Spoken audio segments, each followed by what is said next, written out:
can see. I definitely don't want this cake in my marriage. If I have a marriage.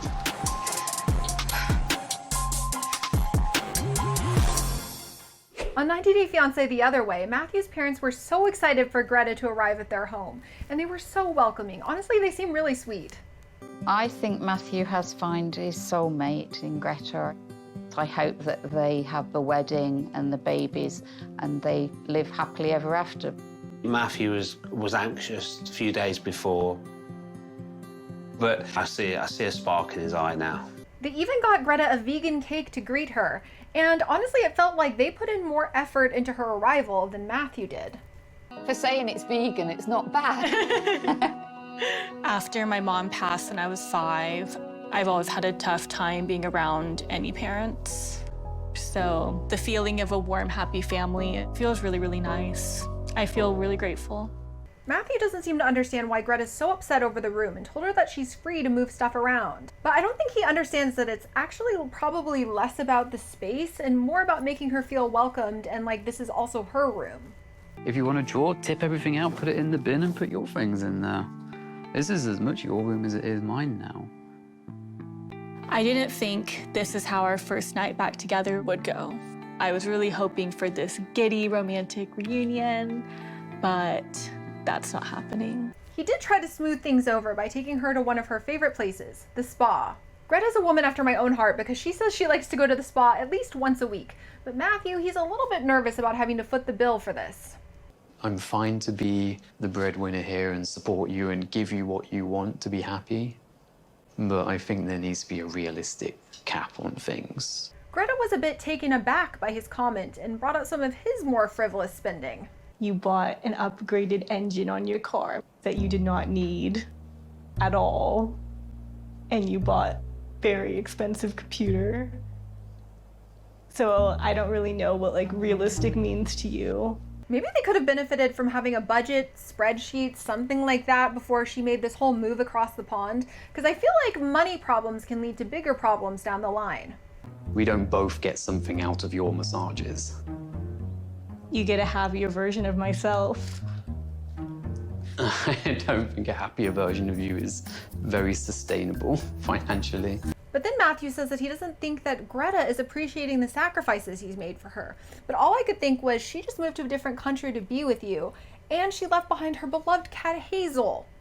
And I feel like you don't necessarily appreciate how much I give to this. I am really surprised by this comment. Greta had a level-headed reaction and doesn't think that they should be keeping track of who made what sacrifice. And honestly, I feel like that is a good take. I don't want to be a burden, but I don't want to start this whole thing where we're keeping score on each other's sacrifices. I don't think that's a healthy foundation for a relationship. I don't consider myself a stripper. I consider myself an exotic dancer. I started in this industry back in 1989 when I was like 21 years old because I needed money. Who is this diva? We met Patia and Dylan, who have a bit of an age gap. G'day, I'm Dylan. I'm 38 years old and I live in Launceston, Tasmania. There we go. No more leaks. Thank you so much for coming out, Dylan. I appreciate it. I'm a plumber. I do anything from plugging up leaks, fixing dunnies. Oh yeah, that's a good flush. I do enjoy being a plumber, just jumping in the ute, getting out and about with the locals, and it's actually a great job down here. I pick and choose the work I want to do, and I've been as busy as a bull's ass in fly season. But being a plumber isn't Dylan's only job. He's also a stripper. But I'm also the only male stripper in Launceston. Growing up, I wanted to be on stage, but when I was doing the singing, songwriting, like nobody cared. So I started stripping and the phone started ringing.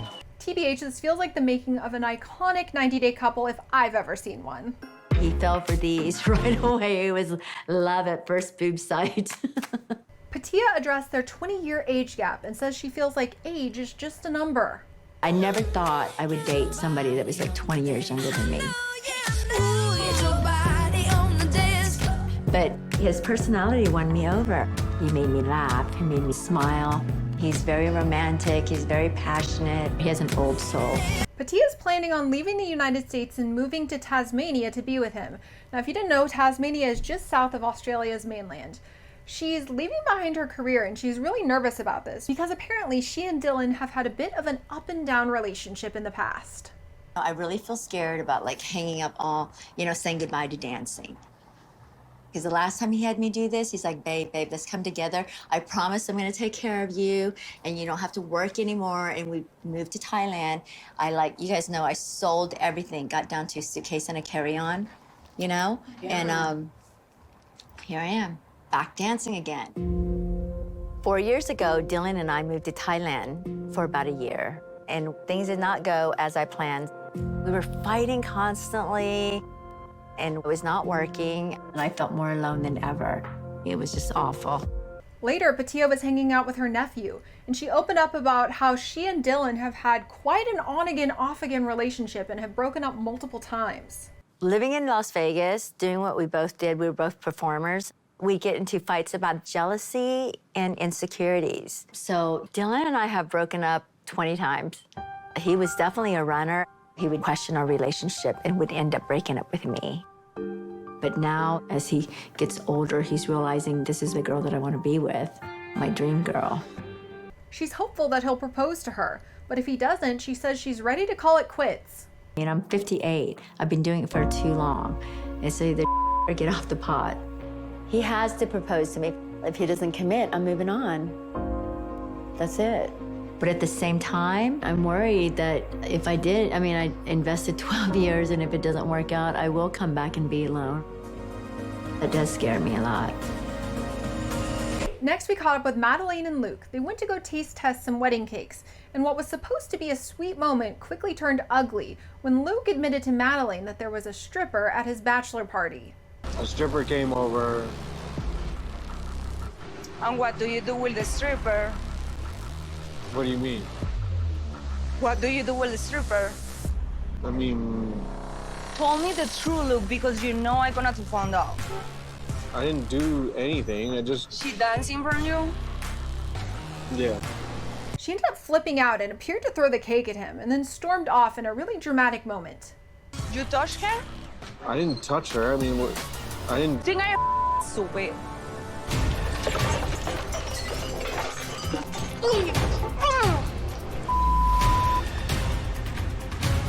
Madeleine. She's now claiming that their wedding is going to be called off and that their relationship is over. Can we figure this out, please? Figure out what? We're supposed to get married, Madeleine. No, the marriage is canceled. It's not canceled. It's canceled. Madeleine. Go to get married with the stripper. You cannot get married with I don't her. want to marry her. Exactly, you lost me for Madeleine. her. Close the door Look, of I'm my sorry. car. No, Madeleine. Close the door of Madeleine. my car. Madeleine. Mira, it's over. It's over.